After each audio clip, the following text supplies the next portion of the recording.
Welcome food fans, picky eaters, the flavor curious, and everyone in between. Nothing makes good food better than good conversation. And your table is ready. Welcome back to another episode of the Food for Thoughtcast with your hosts, Melissa Reagan and Steven Gonzalez. But you can call them Chef. All right, let's get this episode started.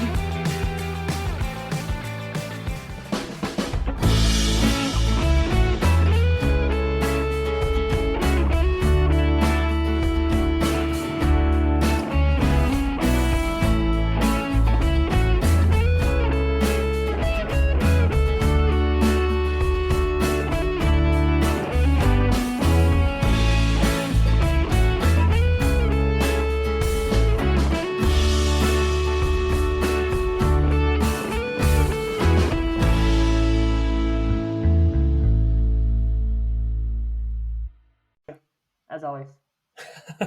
Hey there, food fans. Welcome back to the Food for Thoughtcast with me, your host, Melissa Reagan, and my co-host with the mostest, Chef Steven Gonzalez. What's going on? We got to do the build up. Yeah! Whatever that means. I don't know. What's up? I like it. It's going to become a regular thing. I'll just snip that out of there and then put it into every other episode from now on.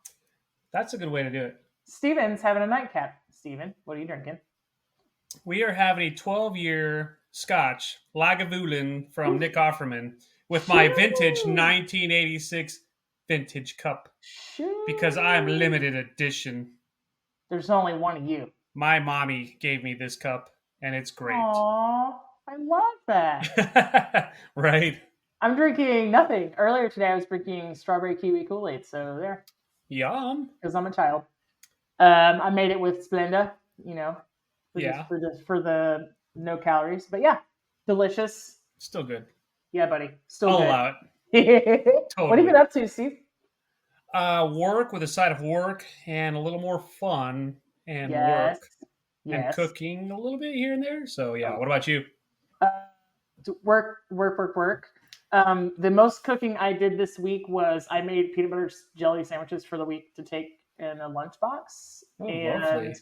Let's see, what did I do today? I pulled a rookie move several weeks ago. I made like kind of beef stroganoff, but with like meatballs and some veggies like peas, lima beans, carrot, green bean. Like, I know you don't like it, but it was just what I had in the freezer. But I mean, you can cover a multitude of sins and flavors with cream of mushrooms. I'm just saying. It's true, you can. So that's the only reason why I have green bean casserole is because of the cream of mushroom soup.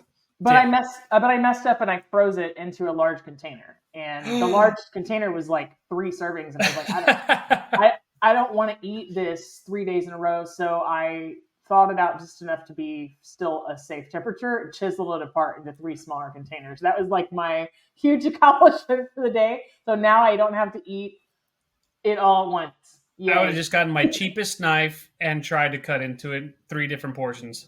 Whew, man. I don't know. I probably would have hit a finger, knowing me. So I know, me too. Wait, me too, right? He's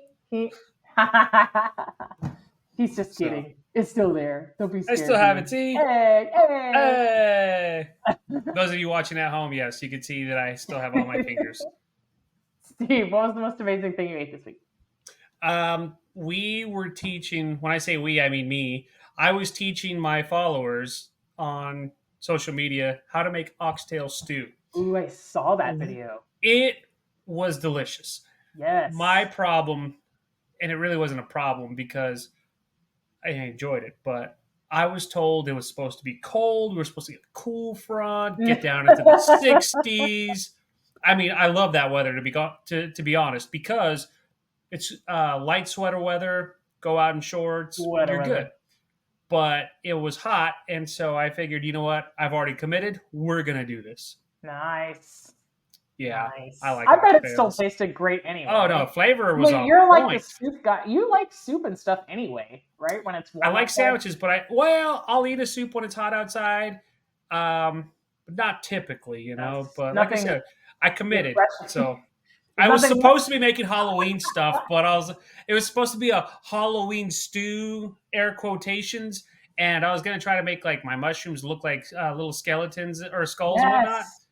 But then I just got lazy. I was like, it's a oxtail stew. Okay, but like when it gets cold, can you still do that? Because it sounds awesome. Yeah, I know. It's funny because I went to the dollar store and picked up all these little cups, like popcorn bowls or whatever, and they're all Halloween themed. Nice. And I have to make something like hot. It's the problem is, what do you make that's Halloween treats? Cookies. Sure. Like I've already done Halloween cookies. I've already done Halloween marshmallows. Like it's you got to think outside the box and really, really think. So there's that. But do you like? I'm very much. You can only make so many Halloween cookies. It's a pumpkin cookie, a pumpkin shaped cookie, a pumpkin spiced cookie, a pumpkin cookie with Halloween M&Ms. You see where I'm going with this? So there's like all the pumpkin things, and I know that's where your heart and your mind goes because you be about the pumpkin. Because I be about the Halloweens. But I have to think of my favorite classic monster, and that would be Frankenstein's monster.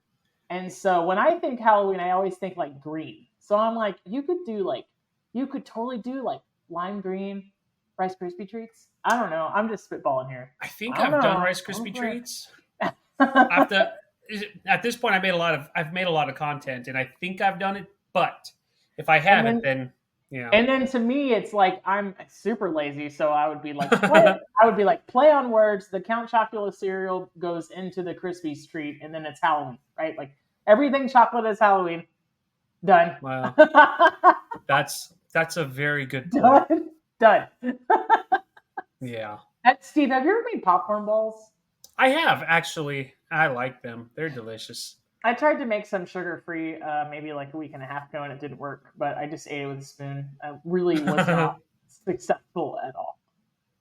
Well, I know it's not go. It was just the wrong treat to try to do that with. I was like, okay, no. Well, I know that's not the most amazing thing that you've eaten this week. So what is the most amazing thing that you've eaten this week? I don't even know if you're ready, and you're gonna be so proud of me too. Okay. I'm proud of you regardless. Aww. Yay! Okay, you're going to be so proud.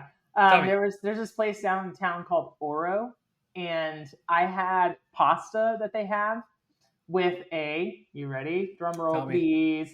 A truffle cream sauce. And it was delicious because it wasn't too strong, but the best part of the pasta is that it had shreds of duck pastrami in it.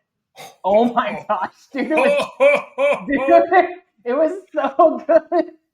I know. It was so good. My face is going to freeze like that. I know. I'm very proud of you. Well, let's tell everybody it's the Wi-Fi. It's because phenomenal. Every week we talk about me enjoying pickles just a little bit more. So now you have to start liking truffles just a little bit more. I'm working on it. A little bit more. A little bit. A little bit. You know what's funny? It's so funny that you say duck pastrami because I was actually telling my wife that I still have a free brisket in my freezer, and I would like to make it into pastrami. However, I have yet to do a corned beef, so I think I'm gonna have to make a corned beef out of that brisket. Because why not? You've yet to make corned beef in your life, or just this year? Yes, I've yet to make it in my life. Oh. I've made pastrami a bunch of times. Tri-tip pastrami, beef cheek pastrami, beef tongue pastrami, but I've never made like corned beef. Yeah. Oh man. Oh my god, I love corned beef so much. Now, do you want to make corned beef for a sandwich though, right? I just want to make corned beef. But yes, a sandwich would definitely make it lovely. It's a corned beef pastivy. Well, folks, I hope you all have a great night. Thanks for being punny. It's been real. Do you like corned beef and cabbage, though? Oh, dude, I love cabbage, too. Oh, it's good. Yeah, I would totally do corned beef and cabbage. It's almost... Go ahead. I sometimes do, but like in cabbage rolls and stuff like that. I've done that before. But like I said, I have yet to make an actual corned beef from scratch. So, wait. You said... Sometimes you put corned beef in a cabbage roll? Yeah, like you like the whole... Sure. Like you put ground beef in it. Cabbage rolls, Yeah. Exactly. Oh, my God. Did you put Thousand Island on it? Bro. I don't remember. Wait. What if you... Wait, hear me out. What if you boil the cabbage leaves and you put shredded up homemade corned beef in there, and then you refrigerated it and then air fried it. And then you dipped it with Thousand Island. Shut up. Oh, shut up. Oh, that sounds so good. In the words of one of my favorite social media people, the Beardo Weirdo, I'll never be a skinny man. I would probably roll that in like some cornflakes or something like that. Just grind them up real fine. I think that would be legit. Yeah. Better for pork rind. Well, and it's still keto. Hey. Yeah. I can make it not keto really fast. Oh, yeah. If you make homemade corned beef, you should make Reuben egg rolls then. I'm just saying. I mean... I'm just saying. My cholesterol can only get so clogged. It'll be okay. And I will totally add to that. So it'll be okay. Challenge accepted. Just drink extra water and I know, right? Do another workout. Like, it'll be fine. Drink an extra gallon of water. Eat an apple. Flush it all out. Easy, totally. It'll be good. Yeah. That's something we will have to get to when we get to. I'm going to how long would you let a corned beef brine? That's a good question. Like, the very one time I've made it in my life, I bought the kit. They have the kit. They have it in the store. It has like the packet and the directions, and it's like a little half brisket. Yeah. Yeah. I would probably brine it for like a month. Whatever the package said. I'd probably do like 2 weeks to about a month. And and lately, whenever I've been doing like my pastrami's, which aren't really pastrami's because they're brined more than anything else, I let it go for like 2 weeks, and I put so much seasoning to where that brine is just real thick and gelatinous, and you're like, I don't know if I should cook this and eat this because I might get sick, but let's try it anyways. And I have yet to. Have you gotten sick yet? Like, not yet. Knock on wood. What's the longest you ever brined anything? I think 3 weeks. Was it lamb? Like your lamb bacon? Was that? No, it was tri-tip. No. It was total tri-tip. Yeah. Nice. Once I discovered I'm not going to get sick from it, I do it from time to time, but I'll let it go 2 weeks more than anything else. Steve, did I tell you that I made Jell-O salad? Did we talk about this? No, but tell me about it. So I was looking for some low sugar, higher protein desserts I could have like throughout the week. And I had just had a hankering. Like, it reminds me of Thanksgiving, even though I'm not crazy about Thanksgiving, but I just really wanted like a Jell-O salad of some kind. And so all the old recipes for lime Jell-O salad, they usually have like cottage cheese and pineapple, or they have like mayonnaise, or they have like mayonnaise and Sprite, or they have like cream cheese or whatever. But anyway, I looked through all these Mima's recipes that I could find on the Googles, and I found one that was cream cheese based, but I subbed cottage cheese and I pureed it. Not pureed it. Jeez Louise. I blended it in the blender. And anyway, that sounds good. I ended up with a 9x13 dish of. So I use like sugar-free lime Jell-O. There's about a gram of protein in a serving of Jell-O, and there's 4 servings like in the little baby box.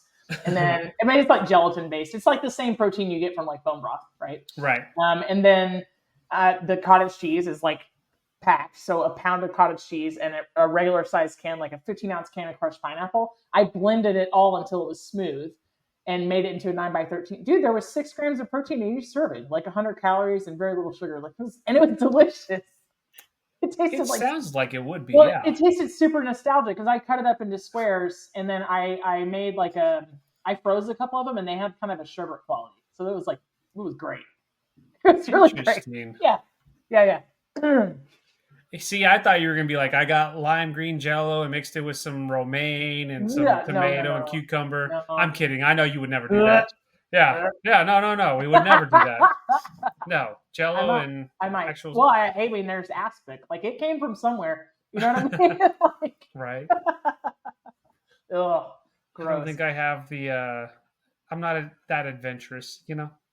I don't like. Did you try the aspics in culinary school? Oh yeah, that was cool. That was fun. Like, this tomato aspic wasn't like terrible. I can't imagine. Imagine it's the 50s. You have a high-powered advertising job. Your boss invites you to his house for dinner, and his wife makes like tomato aspic. I'd be like, I quit. Bye. Here's my 2-week notice. In the 50s, you would say, "Oh my gosh, this is going to revolutionize how dinner is made." Yeah. Golly gee, beef. This is incredible. No, I just come 1995, people are like, "Oh, this is kind of cool." I like my Jell-O grape and from a box. Come 2024, everyone's like, "Oh, I've got my food tattoos, and tomato aspic is not one of those tattoos. I'm gonna have to pass." I still have no tattoos. Zero? None? None. Ah. I can barely make up my mind on what the best thing I've had all week to eat is. You don't want anything on Think your about body a tattoo that's gonna be on my body for life. Yeah. Hey, the cool thing is, it's like you can just cover them up with something different when you get tired of them. Nowadays, you can just laser it off. Ugh, I hear it hurts a lot, but yeah. I wouldn't want to find out. I had a couple that I wouldn't say that I regretted, but they didn't turn out great. And I got them covered up with something else, so easy peasy. So fair enough. Anyways, hey, what are we talking about? We talked a little bit about knives at the top of the show, so I'm gonna do a little. Are you ready for the segue? Did we though? I feel like it was before we hit record. You ready? No, we talked about losing fingers. Was that it? Yeah, you said you can't play rock paper scissors because you're gonna pick rock every time. Yeah, so Steve was talking about using my best knife. One of the questions I get asked a lot as a chef, and I'm sure you do too, Steve, is what's your favorite brand of knife? What's your favorite brand of pot and pan? What's your favorite this and that? Right? I get asked stuff like that. Sometimes I give them a look at like a deer in the headlights half the time. Plastic. Plastic, serrated. Yeah, so I just figured, tonight we would just talk about some gadgets and tools and gizmos and kind of give our stamp of approval or explain why we won't. That's true. That's a very good call. So yeah, what do you think? Air fryers up first. Oh, duh. I hate them so much because they are so great and they make me so happy. Because they're so convenient. Because they're so awesome. What all have you done in the air fryer, Steve? It's more like what haven't I done in the air fryer? Okay, I've done. Someone got after me for making a steak in the air fryer. They're like, "Yeah, you could do it, but should you?" And I didn't respond because I was like, "Well, yeah, of course you should." But I mean, was that the video that you posted? Did somebody comment? With the chuck eye steaks? Yeah. Oh, dude, those chuck eye steaks were still good. No, they weren't. They weren't malicious about it. They were just like, "Yeah, I mean, that's cool and all, but why do that when you can grill it?"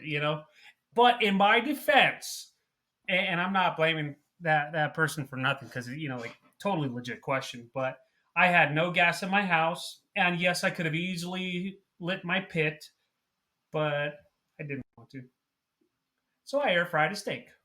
I mean, honestly, I feel like the answer to that is because I can. And if you don't like it, there's plenty of other videos. It just comes down to we're just bored and we're just going to experiment. That's all it came down to. Yeah, right on. Yeah, what about you? I totally get that. So as you know, I was slow to come around to the air fryer. I have made a cake in it. I've made muffins. I've made mini quiches. Nice. I've used it for things that you would usually fry, like frozen chicken nuggets and wings. Wings in the air fryer is it's a game changer, I think. Just anything. So I'm not against deep frying. I mean, it's not a health thing. I just don't. The thing about deep frying at home, right, is like you don't have the filter machine, like we would in a restaurant, in a commercial kitchen. Whatever. I don't want my house smelling like oil. Like whatever you cook in there is going to be in the walls. It's just going to linger there, and then it's like, what do you do with that oil afterward? Like I was on a falafel kick maybe a year and a half ago. It was just like falafel. I remember that, yeah. Yeah, like 3-4 times a week, and it's making it home. It was like shallow frying it in a cast iron skillet. That oil tastes like falafel after. You know what I mean? Like it's not like it's just not. Why were you eating it? And why were you eating the oil or drinking it? No. So I would drain it afterwards. Busted. Right, and then I would reuse it because it's expensive. Yeah, you know what I mean. Like what do you mean busted? Shut up. And so, shut up. I was trying to use it for other things like sauteing vegetables. I didn't want it to go to waste. There's a lot. I know. I still have a lot of lard in my fridge that I need to use up. The thing about frying at home is like, where do you put it after you're done? You're gonna kill part of the yard. What's your option? You can't pour it down the sink. You can't flush it down the toilet. So you can't ruin your garbage disposal. Like, you know what I mean? Yeah. You freeze it in baggies and then put it in the garbage. I throw it in the alley and pray that the raccoons and the feral cats will go eat it all. I didn't think about like raccoons and feral cats just hitting an oil slick and then like dancing around like it's an ice skating rink. Whee! It's not. Yeah, they would probably eat all the dirt and the grass that the oil is has soaked up, and it would probably be like Lady and the Tramp. Yes, I love that. Although it wouldn't be that at all because they'd be fighting, to get as much grease as possible. But yeah, so like I'm a fan of the air fryer, and I couldn't even start to recommend a brand because I think the one I have is like an off-brand, and it doesn't really matter to me. You got off Temu, didn't you? No, I didn't. I'm not brave enough. Like I'm like, oh, I can't risk it. No, I bought it at Walmart. So yeah. Mine is a kitchen and table, which is from the world's greatest grocery retailer, Stevie B. It's one of those 8-core ones, and I mean, you could do quite a bit with it. You could bake, you can air fry, roast. HDB. HE Steve. No, Stevie B is better.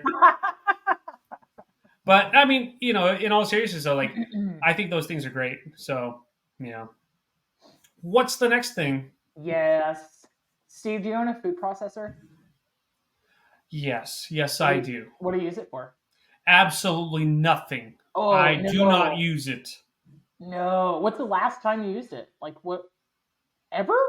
Was it like no? I've used it, but I use it like once every 2 years. Is it something that you could do in the blender? I think so. Most of the time, yeah. I mean, like unless I'm making like ground beef or ground meat, but even then I have my grinder for that. Right? Yeah, I have a meat grinder, so I don't use it for anything. So I'm like 50-50 on a food processor. I feel like nothing makes hummus like a food processor. And I have a Ninja food processor, so it has a plastic blade that you can use for dough. Mm-hmm. So I like Alton Brown's 3-pulse kind of pie crust. But we'll just be really honest. Anybody who knows me knows I would be full of crap if I said I had made a homemade pie crust in like the last 10 years. Because it comes in a box and it tastes really good and it's made with butter. So I just... This is good, yeah. Yeah, right? I could make cookie dough in there, but why dirty anything besides a bowl, right? And so... But the food processor is good for hummus, and it's good for falafel, and it's good for... I can't name anything after that because I don't use it enough. It's kind of a waste. I use my blender for hummus. You know what I'm saying? You totally can. You totally can. And, my blender cool. Has like a skinny base, a skinny pitcher to it, and it's just kind of a pain. Like it doesn't really do right. So, yeah. But I get that. Yeah, I mean, food processors are pretty cool, but yeah, like I said, I don't use them enough. I could, but then I'm like, oh, that's an extra dirty dish and stuff like that, What about the shred attachment? Like for carrots? Like I don't use it. I just don't use it. Yeah. No, yeah. I don't. I just don't do stuff. What if you were? Do you have something else that you would shred vegetables with? Like a. If I'm gonna shred. You have a sterilizer? I was just gonna say, like a box grater, cheese grater, something along those lines. Yeah. Yeah. So you have a sterilizer? I don't. I don't care for them because usually it's zucchini that you spiralize. Of course, you can do beets and carrots and stuff like that, but I hate zucchini because when you spiralize it, you don't deep fry it. You don't put it with ranch and deep fry it. Heard. Yeah. You like yellow squash? I can't remember. Yellow squash, zucchini. I can leave it. Hey, and by the way, everybody, like this is just Steve and I talking. We don't care if you have every one of these appliances. Like you do you, okay? You do you, buddies. Yes, and if you disagree with me not liking zucchini or squash, just know that I like it deep fried. That's it. Yeah, I mean, there's a lot of things that can be fixed by deep frying. So just saying. Deep frying and dredging and ranch. Steve, have you ever had squash casserole? No. It's yellow squash, butter, crushed Ritz crackers, and cheddar cheese. I feel like you could like it. If there was crackers in there, yes. It's cooked within an inch of its life, and every inch of it is covered in cheese. If there's a lot of cheese, yeah, I could do that. I think you could tough it out. I would totally just pretend like I'm eating a big bowl of cheese and be happy. I feel like you could tough it out. I would say the most use my food processor got when I lived in Dallas was I was on this kick where he's making brownies out of black beans. It was probably like the most use it ever got. I would totally try that. Oh, they're delicious. I'll send you the recipe. They're nice. Almost as delicious as your recipe for sweet potato brownies that I said. Yeah, nice. I love that. I like that. It's in my phone.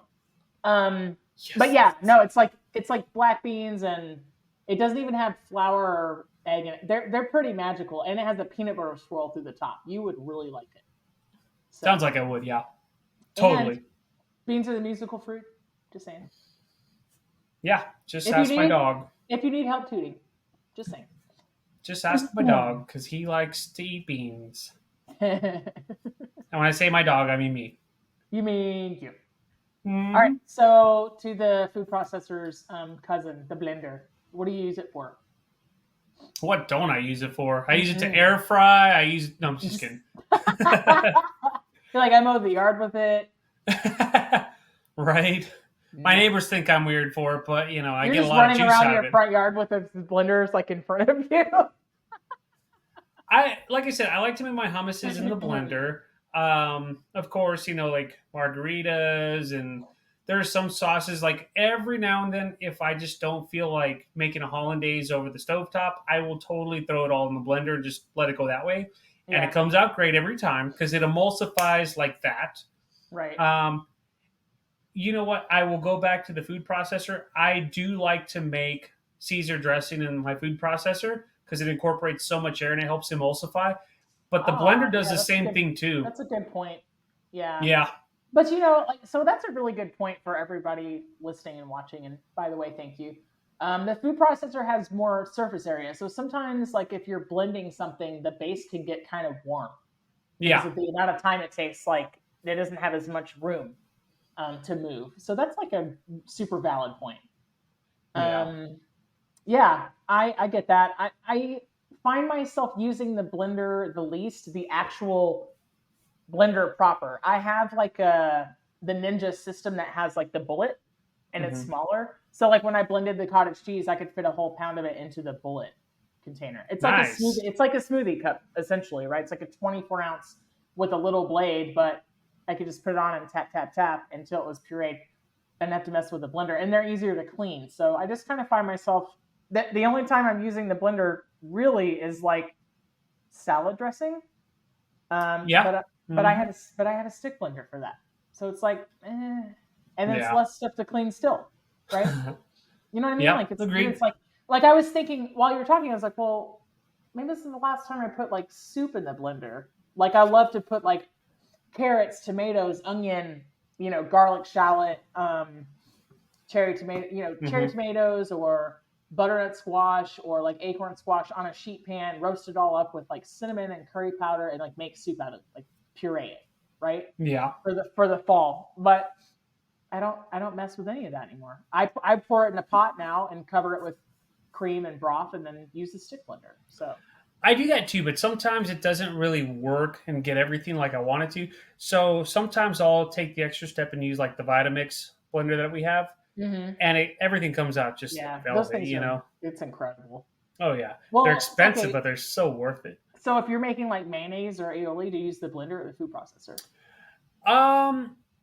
I will use the blender most of the time because and this is why I hardly ever use it, is because I always forget that I have a food processor. Because, and it's funny because it's in my cabinet behind a piece of glass and it's right there in front of my face, but I'm just so used to using the blender. Yeah, I get it. I think people go ahead. I was gonna say, like, the cool thing about using the blender is you can just throw everything in there all at once and it'll emulsify like that too, you know, versus it's like having to wait for it to emulsify in the food processor. That's just me though.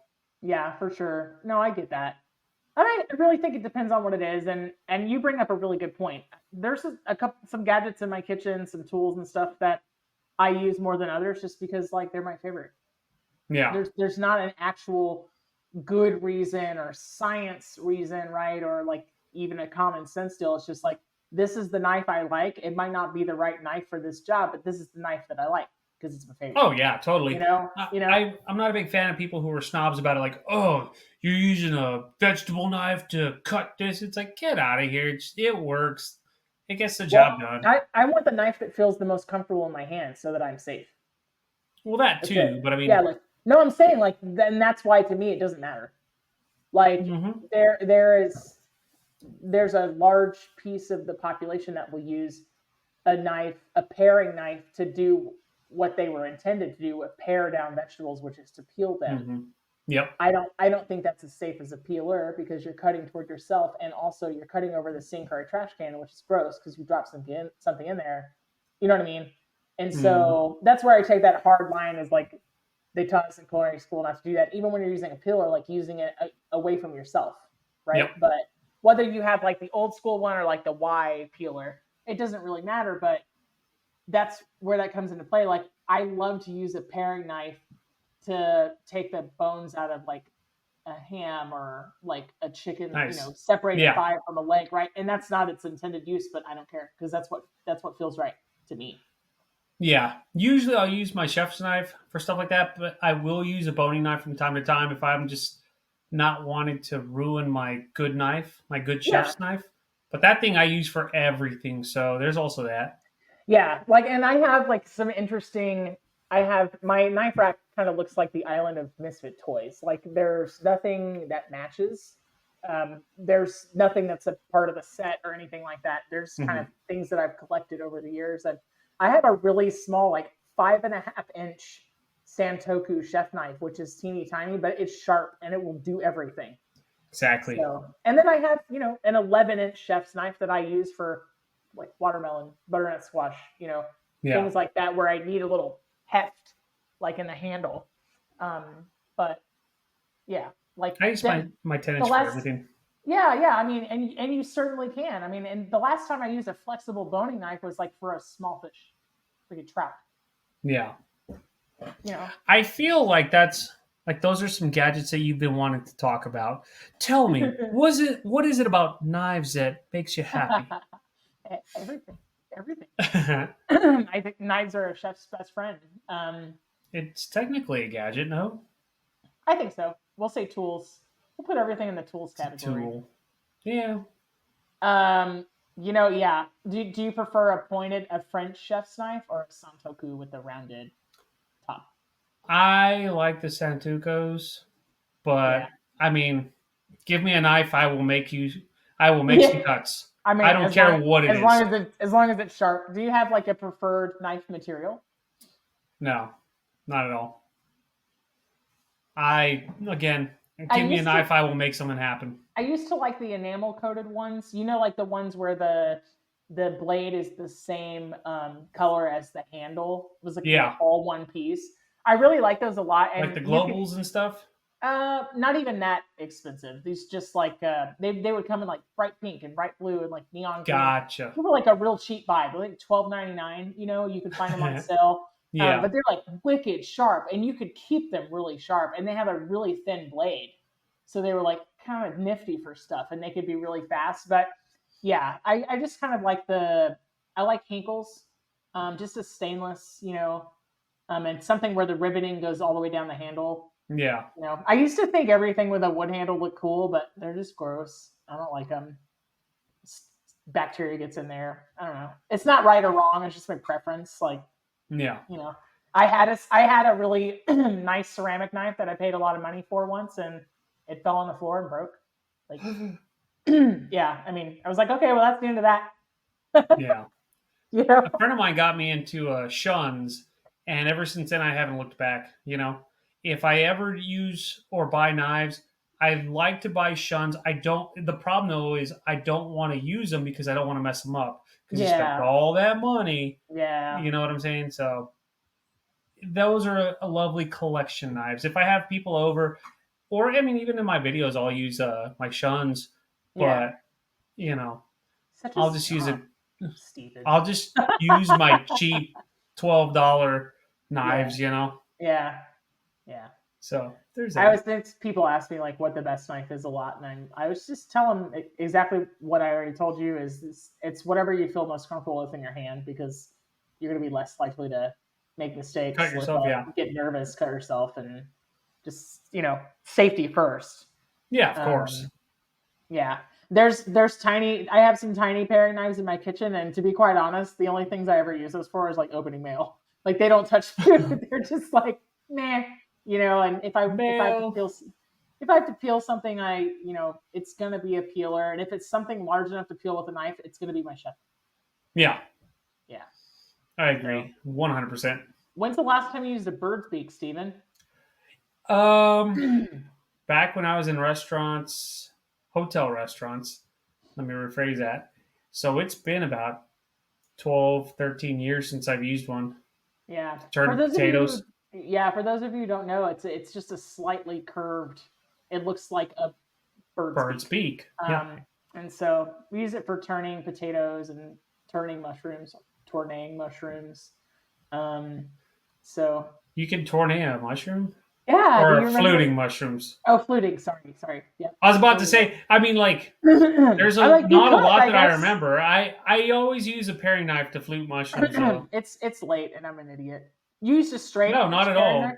But yeah, I just use a straight edge. Oh, nice. I just kind of I found that it helped with like the kind of round movement. I never thought about that, to be honest. I always thought, because I'm left-handed, so the left-handed side of my brain is like, oh no, everything's straight lines. Yeah. Yeah. No, I totally get that. I made a visit to a culinary school this week, and it filled me with like a sense of dread that I could not describe. Everyone knew everything? No, I just like walked in the kitchen and I took a tour, and I was just like, I'm too old for this, and I could never ever go back to this ever. Like, I've seen too much, man. Like as a teacher or just as a student? Yeah, just as a student. It just filled me with like, yeah, no thanks. They were doing like sauce and stock and like practicals, and I was just like, ugh. So I was there to like potentially recruit. Makes sense. Yeah, I mean, big shout out to like Chef Hawks and what you do, but it was kind of like that dream that everybody has about like showing up and not being ready for a test. That's how I felt standing there. I was like, oh God, if one more person in a neckerchief passes me, I'm gonna have like a PTSD fit. I can't do it. That's the one thing I never got into, is the neckerchief. It's like, well, yeah, can't. Complete garbage. It's like, no, it's dumb. I don't know. It's dumb. What are the gadgets do we have? But anyway, Steve, do you own a garlic peeler? No. Have you ever seen one? Isn't it the one where you just like put it in, you squeeze, and it all comes out? Oh, the garlic press, yeah. Garlic press, yeah. Yeah, you ever use one of those? I never got into garlic presses, garlic peelers, none of that. I just always did it by hand. I'm going to make a confession. I don't really care what anybody thinks, but I like to buy the peeled garlic, the whole cloves, like from like Sam's. Yeah, totally. And also, I use the garlic too. I don't the minced garlic? I use that too. Don't care. I don't give a crap. Granulated garlic is honestly the biggest punch, and I use quite a bit of that. So I like granulated garlic. Garlic salt, all that stuff. Yeah. I used to have a friend who she would come over and cook with me, and one time she found my minced garlic in my fridge, and she tried to give me a hard time for it, and I told her, don't want to hear it. I like it. It makes my food taste good. Just shut your mouth. Yeah. You were like, I said good day. I said good day. I was like, who are you to tell me what I should use and should not use? I'm at home. Who cares? Hey, Steve, hold tight. I'm going to take you out of the feed and put you right back in. I think your Wi-Fi is on delay. Just a second. All right. Take two? Should be good now. Anyway. Yeah, okay. So, yeah. It was just, your words weren't matching your face. And then it speeds up and slows down. Yeah. No, it's no worries. Yeah. So what about the chopper? You seen it on TikTok or Instagram, like the dicer? I've had those. I've used like the dicers. Those, Mm-hmm. they're all right, but I feel like they make your vegetables mushy more than anything else because, like It's trauma it's a for the vegetables. mushy dice. Does that make sense? Yeah, yeah, Yeah. yeah. I feel like they're okay, and I think they're really great if somebody doesn't. Maybe somebody has a physical something where they can't use a knife the way it was intended, or they don't feel safe doing so. And But I you think still have to like slice stuff if you want a decent dice, no? yeah, so you still have to cut things to put in there. Yeah. You could maybe buy them in that stage. Yeah. So if it's helpful for somebody to use or you like it, more power to you. I think that they wear out quickly because of the amount of force that you have to exert. Yeah, I can see Excuse that. me. Totally. To I use could them. totally see that. But no, Yeah. I mean, I'd rather just dice stuff myself. Whether it's a half-ass dice or a full-ass dice. Like I would rather just dice it myself with Yeah. my knives. Yeah. The dicers are cool, but I can dice just as fast as someone can use that. Does that make sense? Oh yeah. And No, it's not me being I totally get arrogant or cocky. It's just that. No, it's just that's true. Like years of you experience. can, right? And for somebody who can't, or for somebody who doesn't, maybe time is a luxury and you want everything to be the same size, then like go for it. You want Yeah. everything to be the same size, and you feel like your time is worth more money than you spent on the chopper, and you don't have all day to do that. And like, yeah, excellent, do it. Yeah. Now that have you seen those home French fry punches that they have? No. They make them, it's just like the ones that we've used before, like in the Oh, business. okay. But it's kind of like a smaller version that has like a plastic box that'll catch the fries after, and it kind of has like the grid, and then it has like the plunger that you put on top. I wouldn't mind using that because I don't. No. If I were going to make fries at home, and it kind of makes me want to like make fries in the air fryer, to be honest. So, oh, Steven, can we talk about fries real quick? Tell me about fries. I think Sonic and I are done. I think Sonic and I are done What forever. happened? I went there last night to try the new Sonic Smash Burger. I don't think it's like super new. I'm just very behind. But it was god awful. And they replaced their fries with what they call groovy fries because I think somebody probably owns the patent or the copyright for the word crinkle. So they call them groovy fries because they have grooves. They are so garbage, Steven. Oh my gosh. Maybe they were having an off night. Dude, no, I never felt so much sadness eating Sonic before, ever. It was terrible. I was like, oh, it just tastes like sad. I could just picture you crying and still eating those fries. No.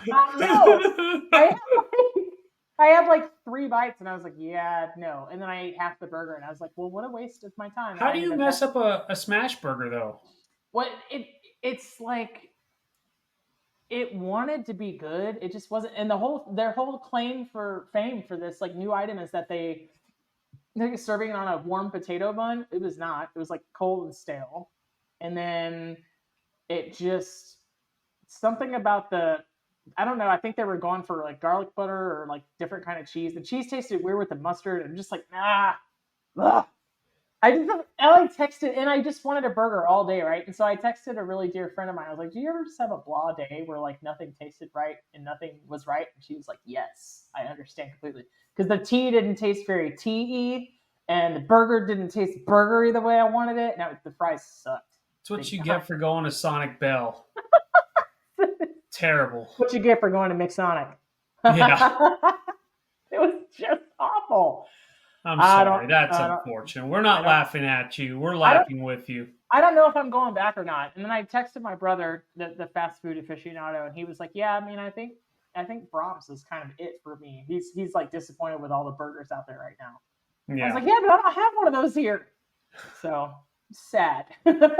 Wah, wah. Wah, wah. Anyway, I digress. But yeah, homemade fries in the air fryer. I want to do that. So I need to go to TikTok and find that kind of French fry. I'm sure it's on like a influencer sale. They're gonna air fry them and then air fry them again and then douse them, dredge them in cornstarch and then air fry them again. And gross. I have yet to do air fried French fries. I should though, just because. Because you can, should you though? Doesn't mean you necessarily should. Yes, agreed. Well, I did watch a chef the other day. Like he went through the traditional process. Well, I say traditional. So for everybody who doesn't know, typically when you make French fries in a restaurant setting, you blanch them first, but it's not in water; it's in oil, right? So you might cook them at 200 degrees until they're almost translucent on the edges, until kind of all the bright white is gone from the potatoes, and then you would cool them, and then the next time you cook them is like 350. Yeah. So essentially, the first cook kind of makes it fluffy on the inside, and then the next cook gets all the remaining liquid out and crisp up the outside.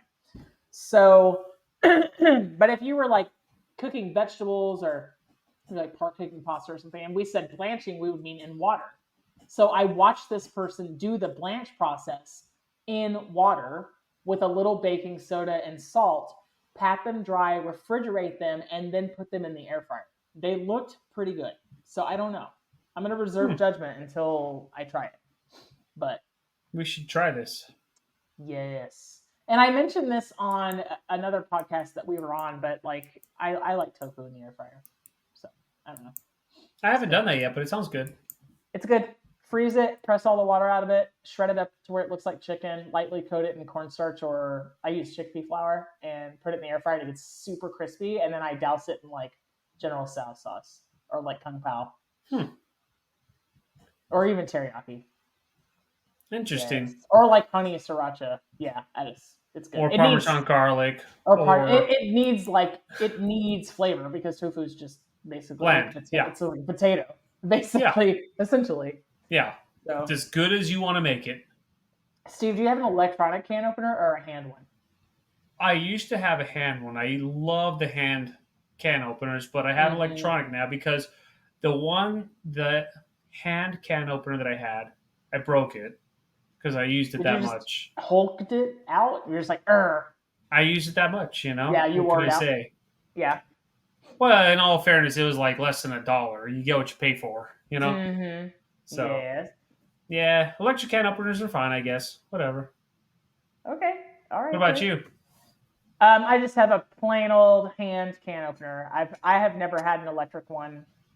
I take that back. I did for a couple years, but it was like whatever. I'm bougie. So, that's why. Meh. You're bougie.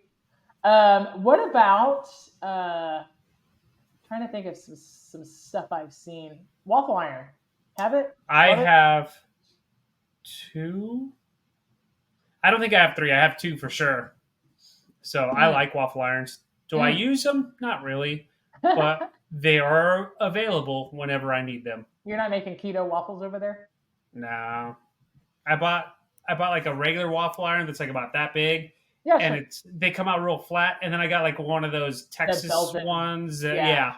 Uh-huh. So, yeah. So my wife was like, we don't need to. And I'm like, yes, we do. Yeah, you do. One's thick and one's thin. Yeah, exactly. I saw one today I think you would be really interested in. So it has, it's going to be hard to explain this. I don't know. It has indentions on both sides. So it has like a deep well on both sides. And it has the flip mechanism. Right. But the sides don't meet each other. And there's like a ring, like a collar you put in between there. And the idea is that you stuff them. So you open halfway through after the batter is kind of firmed up, and then you put like Nutella or fruit in the middle, and then it kind of like comes back on each other, and it makes like a stuffed waffle. I want that. Except I would too. Except I don't want to use it to make waffles. I want to put cornbread on both sides and put chili in the middle. I would probably buy it and never use it. That's the thing. Yeah, I mean, novelty stuff like that is like, I think it's really fun if you are having people over, or it's like a really fun the first time, and then you're like, well, I'm not going to use this on a Tuesday. You know what I mean? Or could you? Or was it? Yeah. Steve, when's the last time you used a Parisienne scoop at your house, or like an apple core, or a zester? Ever? Or channel knife. Can't say I can never, remember. Right? Yeah. The last time I used a Parisienne scoop was to make potato skins. Good use for it. Hollowed out. And it's good for deviled eggs too. It's a nice you could just pluck a yolk out of a half of an egg, a boiled egg. So Yeah. Do you have an egg poacher, Nope. or you just boil them in water? I just boil them. I'm so bad at it. God, I'm bad at it. I could be better, but I don't have it could be the worse. patience. I don't have the patience. I want everything now. Same. Steve, what are you cooking the most on the stove? Do you have a preferred? Are you a cast iron guy, non-stick, ceramic?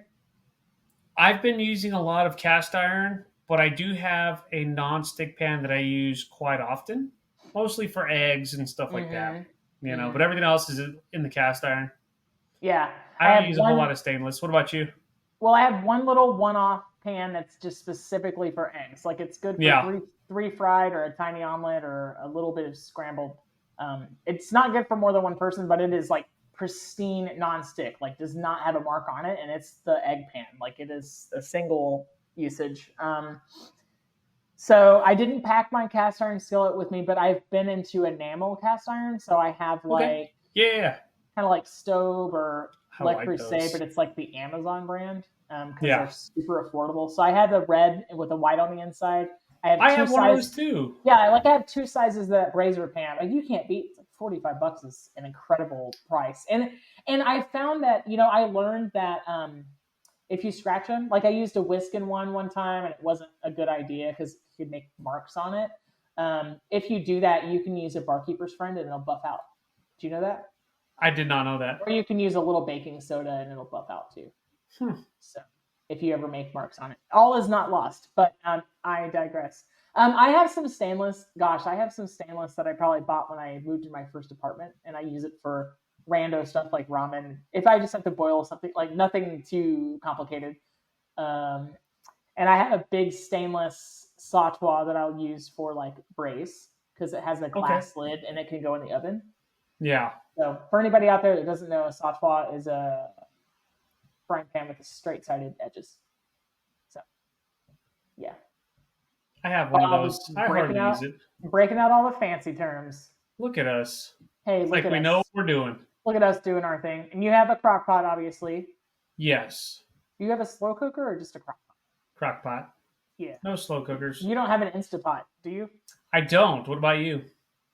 No, I've given several as gifts, and I've had the chance to own one several times, but I just decided I wasn't going to get my money's worth out of it. They're expensive. Yeah. So I know that you can do like a chicken in 30 minutes. I don't know. People like to say that, but it's just like have you ever used a pressure cooker? Like the old school one? I have not, no. Well, you have to depressurize it, and you have to let the steam out very slowly, or you'll get injured badly. And that's probably why I never did one. Yeah, so the Instapot is like, it's 30 minutes to cook, but then you gotta let it sit. You have to let it sit for quite a while so it's safe, like de-steam. But no, I just decided I wouldn't get the proper use. The only thing that kind of interested me in it was like I thought I was gonna make my own yogurt for a while, but it's not happening. It's not. It has the yogurt setting, and I was like, no, I don't think so. Oh, it's okay. I don't know about ever making my own yogurt. Pass. Is it because why? Because you could just buy it from the grocery store. Oh, okay. I didn't know if there was another reason. It's the same reason why I don't kill animals, because you could just get it from the grocery store. Like, why? I don't even know where tacos live. Right? Good thing I don't have to hunt them. So, yeah. Exactly. What's another notable tool in your repertoire, as it were, at your house? What's the most used? What's your workhorse? Ooh, most used? I don't have one. I mean, I use my sous vide from time to time. Fancy. Yeah. Like I said, my most used kitchen tools, my knives, my cutting boards, and my pots and pans. Yeah. It's the same. I probably use my crock pot quite a bit, probably equal to the oven or the air fryer or the stovetop. But yeah, it's knives and cutting boards for sure. Yeah. And I kind of have like one large clear glass mixing bowl that is used for everything. It's basically the perfect size for everything. Even my smoker, I hardly use my smoker. Every now and then I will, but not really.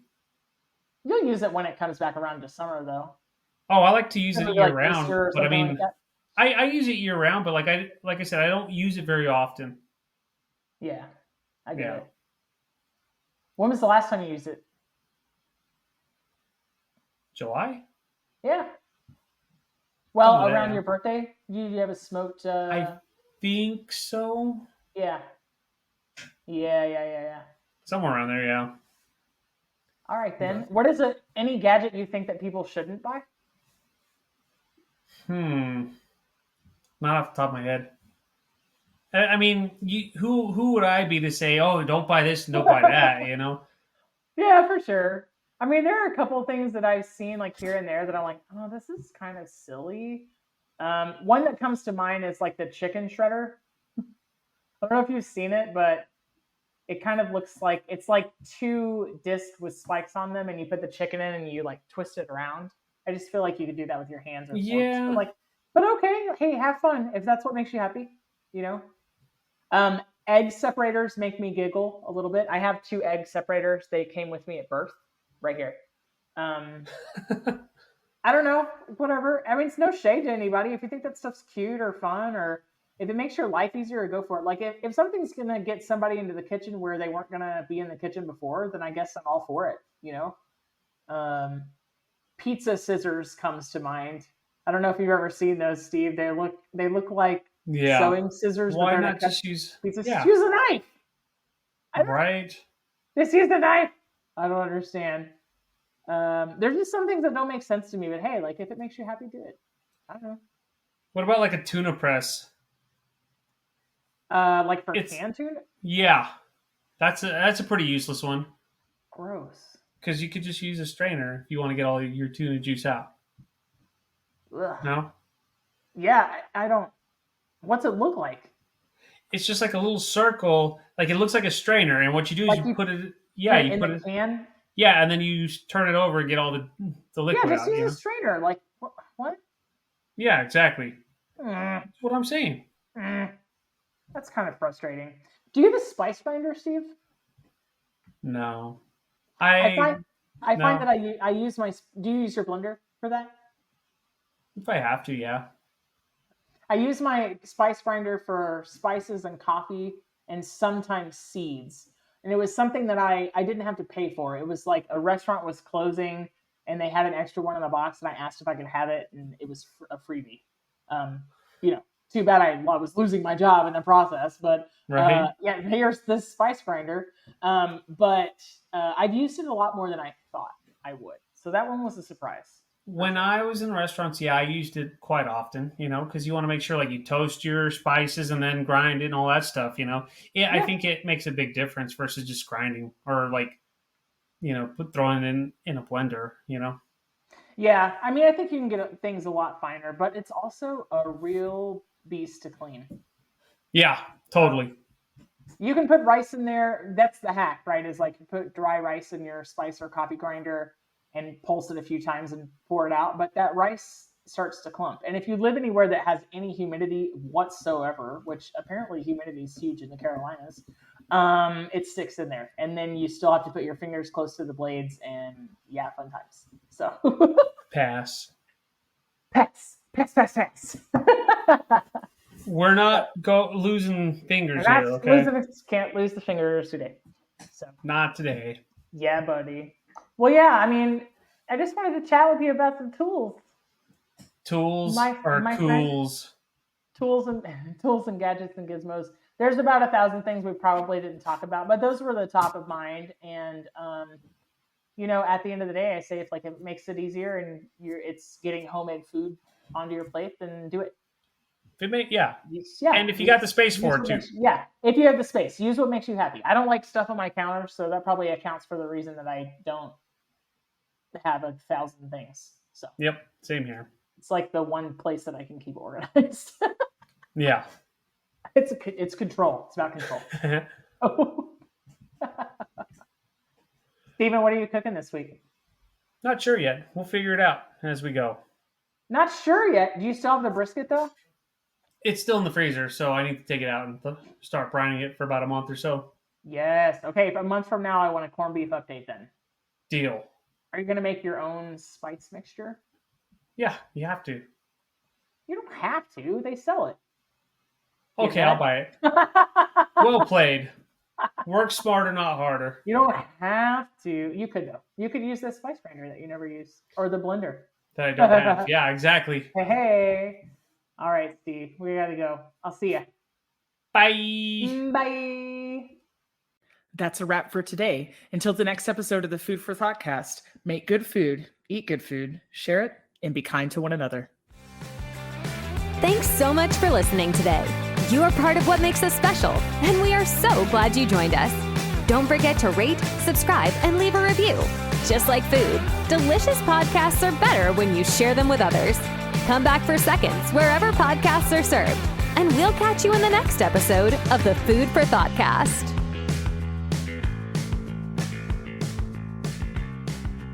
You can find us on Facebook and Instagram at the Food for Thoughtcast or at www.foodforthoughtcast.com, where you can link to all podcast players, or you can send us an email at foodforthoughtcmc@gmail.com.